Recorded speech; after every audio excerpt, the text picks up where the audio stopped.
1 जनवरी 2004 और उसके बाद में सरकारी नौकरी में भर्ती हुए केंद्रीय कर्मचारियों के लिए एनपीएस की जगह पर ओपीएस की फिर से बहाली, राज्यसभा से महत्वपूर्ण और ताज़ा अपडेट। जी हाँ दोस्तों, जब से राजस्थान राज्य सरकार के द्वारा अपने सरकारी कर्मचारियों के लिए पुरानी पेंशन योजना को फिर से बहाल किए जाने का ऐलान किया है, तब से केंद्रीय कर्मचारी भी इस उम्मीद में है कि उनके लिए भी जल्दी ही पुरानी पेंशन योजना को फिर से बहाल किया जाएगा। दोस्तों 1 जनवरी 2004 और उसके बाद में सरकारी नौकरी में आए केंद्रीय कर्मचारियों के लिए एनपीएस की जगह पर ओपीएस की बहाली को लेकर श्री नीरज शेखर के द्वारा 17 मार्च 2022 को राज्यसभा में प्रश्न पूछे गए थे और उन प्रश्नों का जवाब पेंशन और पेंशनभोगी कल्याण विभाग के द्वारा दिया गया है, जिसके बारे में आपको इस वीडियो में पूरी जानकारी दी जाएगी। वीडियो में लास्ट तक बने रहें। दोस्तों सरकारी कर्मचारियों के लिए बेहतर पेंशन योजना के बारे में आपकी राय इस वीडियो के कमेंट बॉक्स में लिखकर ज़रूर बताएं। और दोस्तों इस जो प्रश्न पूछा गया था इसकी कॉपी यदि आपको चाहिए तो आप हमारी वेबसाइट genewshindy.blogspot.com को चेक कर सकते हैं, जिसका लिंक आपको इस वीडियो की डिस्क्रिप्शन में मिल जाएगा। तो आइए यहाँ पर जान लेते हैं कि कौन से प्रश्न पूछे गए थे उनके बारे में। तो यहाँ पर कहा गया था कि क्या सरकार ने दिनांक 17 फरवरी 2020 के कार्यालय ज्ञापन द्वारा दिनांक 22 दिसंबर 2003 की अधिसूचना को संशोधित किया था और उन कर्मचारियों को पुरानी पेंशन योजना की अनुमति दे दी थी जिनकी परीक्षा प्रक्रिया 1 जनवरी 2004 से पहले समाप्त हो चुकी थी। ये पहला प्रश्न था। उसके बाद में दूसरा प्रश्न यहाँ पर था कि क्या उच्चतम न्यायालय ने कई मामलों में पुरानी पेंशन योजना के लिए नियुक्ति की तिथि को मानदंड मानने संबंधी अधिसूचना को खारिज कर उन हजारों कर्मचारियों को भी पुरानी पेंशन योजना के दायरे में शामिल कर लिया है जिनका प्रवेश परीक्षा संबंधी विज्ञापन 1 जनवरी 2004 के पहले जारी किया गया था और सरकार द्वारा भी इसे लागू किया गया है। ये दूसरा प्रश्न था। उसके बाद में तीसरा प्रश्न यहाँ पर था कि यदि हाँ तो दिनांक 22 दिसंबर 2003 की अधिसूचना को बार बार असंशोधनीय कहने का क्या औचित्य है, और यदि हाँ तो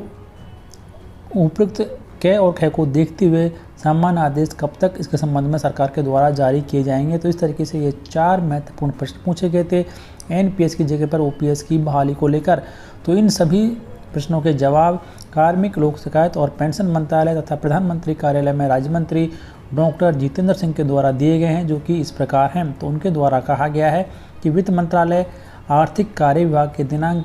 22 दिसंबर 2003 की अधिसूचना द्वारा केंद्र सरकार के कर्मचारियों के लिए 1 जनवरी 2004 से राष्ट्रीय पेंशन प्रणाली यानी कि एनपीएस शुरू की गई थी। तथापि कुछ विशिष्ट अदालती मामलों में जहां उम्मीदवार का चयन 1 जनवरी 2004 से पूर्व किया गया था, किंतु सरकारी सेवाओं में उनकी वास्तविक नियुक्ति विभिन्न कारणों से 1 जनवरी 2004 को या उसके बाद की जा सकी थी, माननीय दिल्ली उच्च न्यायालय के निर्देश पर याचिकाकर्ताओं को पुरानी पेंशन योजना का लाभ प्रदान करने की अनुमति दी गई थी। सभी सुसंगत पहलुओं पर विचार करने के पश्चात और मुकदमेबाजी को कम करने के लिए सामान्य रूप से पदस्थ सरकारी कर्मचारियों को लाभ प्रदान करने के लिए सरकार ने पेंशन और पेंशनभोगी कल्याण विभाग के दिनांक 17 फरवरी 2020 के कार्यालय ज्ञापन के तहत यह निर्णय लिया कि उन सभी मामलों में जहां 31 दिसंबर 2003 को या उससे पूर्व होने वाली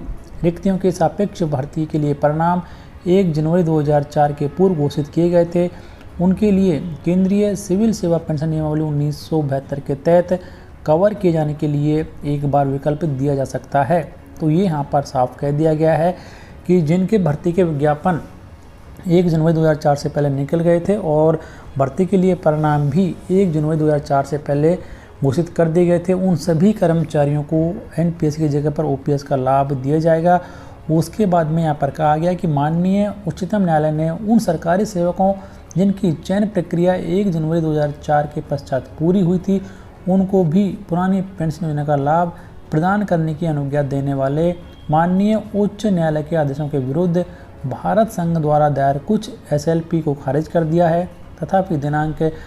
22 दिसंबर 2003 की अधिसूचना को इन मामलों में चुनौती नहीं दी गई है। दिनांक 22 दिसंबर 2003 की अधिसूचना के विशिष्ट उपबंधों को ध्यान में रखते हुए रिक्तियों के विज्ञापन की तारीख को पुरानी पेंशन योजना या फिर एनपीएस के तहत कवर किए जाने के लिए पात्रता निर्धारित करने के लिए सुसंगत नहीं माना जाता है। लेकिन अब यहाँ पर ये स्पष्ट हो चुका है कि ऐसे सरकारी कर्मचारी जिनकी की भर्ती का परिणाम 31 दिसंबर 2003 और उससे पहले आ चुका है, उन सभी कर्मचारियों को एनपीएस की जगह पर ओपीएस का लाभ दिया जाएगा। और बाकी जो केंद्रीय कर्मचारी हैं उनको कब ओपीएस का लाभ दिया जाएगा ये आगे आने वाले समय में पता लगेगा। लेकिन ये एक बेहद महत्वपूर्ण और ताज़ा अपडेट है एनपीएस की जगह पर ओपीएस की बहाली से जुड़ी हुई। तो फिलहाल इस वीडियो में इतना ही। वीडियो देखने के लिए आप सभी को धन्यवाद।